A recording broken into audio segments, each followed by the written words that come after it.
स्थानिक स्वराज्य संस्थांच्या निवडणुका आपल्यासाठी महत्त्वाच्या, महायुती म्हणूनच निवडणुका लढायच्या आहेत। सर्वांना विश्वासात घ्या, कामाला लागा। वर्षावरील बैठकीत फडणवीसांचे भाजपा मंत्र्यांना आदेश।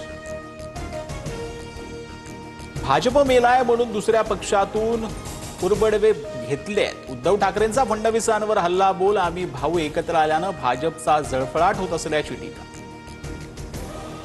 महाराष्ट्राबाहेर या, पटक पटक के मारेंगे। भाजपा खासदार निशिकांत दुबेंची ठाकरे बंधूंना धमकी, तर लकडबग्गा दुबेनं भाषिकवाद लावू नये, उद्धव ठाकरेंचा पलटवार। महाराष्ट्र आमच्या जीवावर पोसला जातोय। उत्तर भारतीयांची तळी उचलताना भाजपच्या दुबेंनी अकलेचे तारे तोडलेत। महाराष्ट्र आमचीच भाकरी खात असल्याचीही जावाई शोध दुबेंनी लावला। खासदार दुबेनं उकलेल्या गरळीवरती महाराष्ट्र भाजपची मिळमिळीत भूमिका। मराठी माणूस कुणाच्या तुकड्यावर जगत नाही, त्यांच्या कर्तबगारीवर आणि योगदानावर प्रश्न करू नका।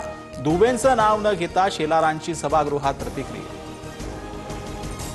युतीवरून बोलू नका, राज ठाकरेंचा मनसैनिकांना सूचना। राज ठाकरेंवर टीका नको म्हणत शिंदेंचेही नेत्यांना आदेश, तर आमच्याकडून पुढे गेलेल्या हात कायम, राऊतांची भूमिका। मनसे नेते जावेद शेख यांचा मुजोर शहजादा व्हायरल। भरधाव कार चालवत राहिल शेखची सोशल मीडिया इन्फ्लुएन्सर राजेश्री मोरेंच्या गाडीला धडक।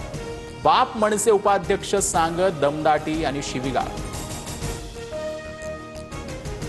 सर्व भारतीय भाषा राष्ट्रीय भाषा आहेत। भाषावादावर आरएसएसची भूमिका। प्राथमिक शिक्षण मातृभाषेतच मिळालं पाहिजे, आरएसएसचे अखिल भारतीय प्रचार प्रमुख सुनील आंबेकरांचं विधान। भाजपच्या त्रिभाषा सूत्राला आरएसएसचा विरोध, मग फडणवीस मराठी माणसावर हिंदीची सक्ती का करत आहेत? संजय राऊतांचे ट्विट करत मुख्यमंत्री फडणवीसांवर निशाण। ठाकरे सेनेच्या राजन विचारेंचं प्रताप सरनाईकांना खरमरीत पत्र। शिवसेनेत मोठे झालात, गद्दारी करून निष्ठा दाखवलीत, मराठी माणसं तुम्हाला गांडुळासारखं चिरडतील। ठाकरे बंधूंवरून शिंदेंना लिहिलेल्या पत्राचा समाचार। व्यापारी संघटनेनं काढलेल्या मोर्चाला मनसे उत्तर देणार। परवानगी नसताना उद्या मनसेचा मीरा भाईंदरमध्ये मोर्चा। पोलिसांकडून रूट मार्च काढत मोर्चा सहभागी न होण्याचं आवाहन। जमावबंदी लागू। गोदाकाठावर पुराच्या पाण्यात आरती। गंगापूर धरणातील वाढत्या विसर्गामुळे नदीच्या पाणी पातळीत मोठी वाढ। रामकुंडानी गोदाघाट परिसरातील मंदिरांना पाण्याचा वेढा कायम।